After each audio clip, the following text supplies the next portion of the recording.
और 2019 के चुनावों से पहले प्रधानमंत्री पद को लेकर आ रहे कंट्रोवर्शियल बयानों की पश्चिम बंगाल प्रदेश बीजेपी के अध्यक्ष दिलीप घोष पीएम पद को लेकर के अब एक नई ही राह पर चल पड़े। दिलीप घोष ने कहा है कि अगर पश्चिम बंगाल से किसी में पीएम बनने की अहमियत है, संभावना है, तो वो सिर्फ ममता बनर्जी में है।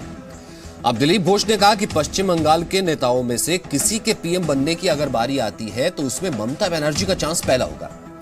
दिलीप घोष ने ज्योति बसु का भी जिक्र किया। उन्होंने कहा कि ज्योति बाबू पार्टी की वजह से पीएम नहीं बन पाए। इससे पहले महाराष्ट्र के मुख्यमंत्री देवेंद्र फडणवीस ने कहा था कि 2050 से पहले कम से कम एक मराठी व्यक्ति जरूर पीएम बनेगा। फडणवीस ने कहा कि मराठी लोगों में पीएम बनने की क्षमता है। इस बीच जेडीयू ने भी लेकर पीएम पद को लेकर अपना बयान दे दिया।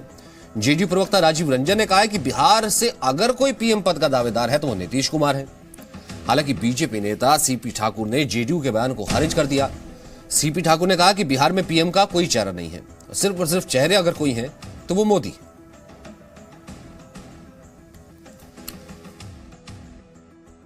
সুস্থ থাকার এই জন্য প্রয়োজন যে বাংলা যদি কোনো প্রধানমন্ত্রী বাঙালি হন তো ওনার সম্ভাবনা আছে, সেই জন্য আমরা চাই উনি সুস্থ থাকুন। তারপরে হবে হয়তো ওনার চান্স ফার্স্টে আছে। আমরা জ্যোতিবাবুকে একটু জন্য ফসকেছি, ওনার পার্টি হতে দেয়নি।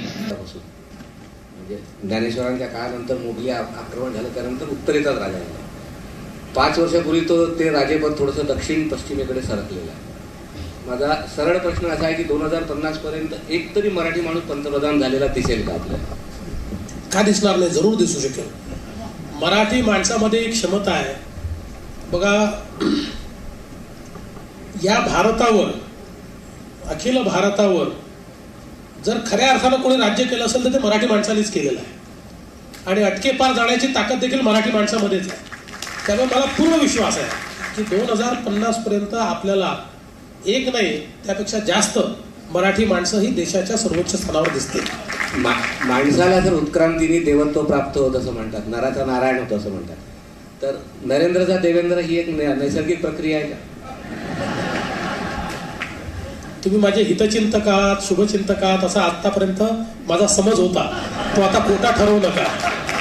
इस बात को नकारा नहीं जा सकता है कि नीतीश कुमार जी का जो कद है, जो उनकी विश्वसनीयता है, जो उनकी छवि है, जो उनका योगदान है, वो निसंदेह देश के उन चंद राजनेताओं में है कि अगर कभी किसी मोड़ पर अगर उनको देश में एक बड़ी जिम्मेवारी मिलेगी तो उसका निर्वहन करने में वो जरूर देश को एक बार फिर अपने अनुभव से चमत्कृत करने का काम। वहीं समाजवादी पार्टी ने दिलीप घोष के बयान को लेकर बीजेपी पर निशाना साधा है। पार्टी के प्रवक्ता सुनील यादव ने कहा है कि यही बात तो समाजवादी पार्टी पहले से कह रही थी। बिहार में तो बिहार ही के लोग ने नरेंद्र मोदी जी को प्राइम मिनिस्टर का नाम आगे किया है। उसमें एक हम भी हैं जो पहले हम ही शुरू किए। तो बिहार में तो नरेंद्र मोदी हैं हम लोग के, कोई दूसरा फेस तो अभी नहीं है नरेंद्र मोदी। चलिए, अच्छी बात है कि भारतीय जनता पार्टी के बंगाल के जो चीफ हैं उन्होंने ये स्वीकार कर लिया कि देश के अगले प्रधानमंत्री नरेंद्र मोदी नहीं बन रहे हैं। यही बात तो समाजवादी पार्टी के राष्ट्रीय अध्यक्ष जी लगातार कह रहे हैं कि इस नए साल में हम सब लोगों की जिम्मेदारी है कि देश को नया प्रधानमंत्री दें, जो वर्तमान में प्रधानमंत्री उनको बदलें, क्योंकि इन्होंने देश के किसानों को, नौजवानों को और पिछड़े दलितों को जो धोखा दिया है उसको माफ करने लायक नहीं है। वहीं दिलीप घोष के बयान पर सियासत तेज हुई तो पश्चिम बंगाल बीजेपी को सफाई देनी पड़ गई।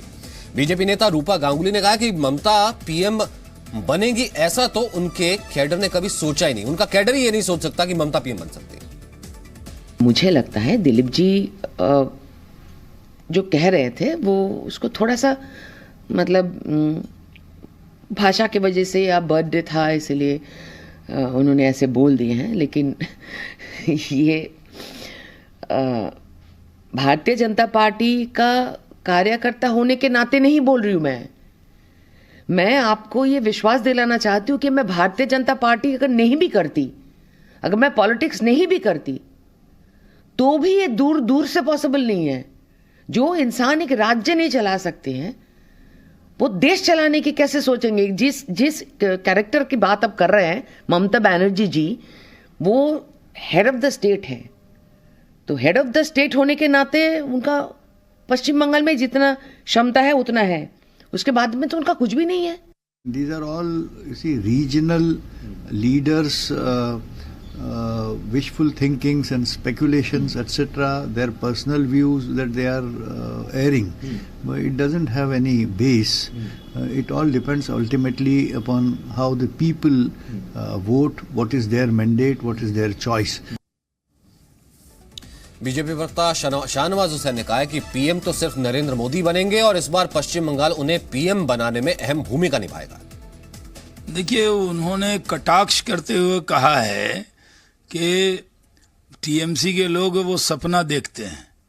अगर मगर का तो सवाल ही नहीं है। 2019 में भी नरेंद्र मोदी जी बनेंगे और आने वाले 20 साल तक भारतीय जनता पार्टी की सरकार रहने वाली है। और ये भी पता है कि बहुत से लोग सपने देखते हैं। उधर चंद्रबाबू नायडू सपना देखते हैं, केसीआर देखते हैं, ममता जी देखती हैं, मायावती जी देखती हैं, कई लोग सपने देखते हैं, राहुल गांधी जी देखते हैं। तो सपने देखते रहेंगे, कोई आंध्रा का सीएम हो, कोई तेलंगाना का सीएम हो, वो सब लोग अपना अपना सपना देख रहे हैं। लेकिन प्रधानमंत्री नरेंद्र मोदी जी बनेंगे और इसके लिए पूरी ताकत से भारतीय जनता पार्टी लड़ेगी। और इस बार नरेंद्र मोदी जी को प्रधानमंत्री बनाने में बड़ा योगदान पश्चिम बंगाल करेगा, क्योंकि पश्चिम बंगाल के अंदर इस बार भारतीय जनता पार्टी की आंधी है, उसमें टीएमसी का आता पता भी नहीं लगेगा।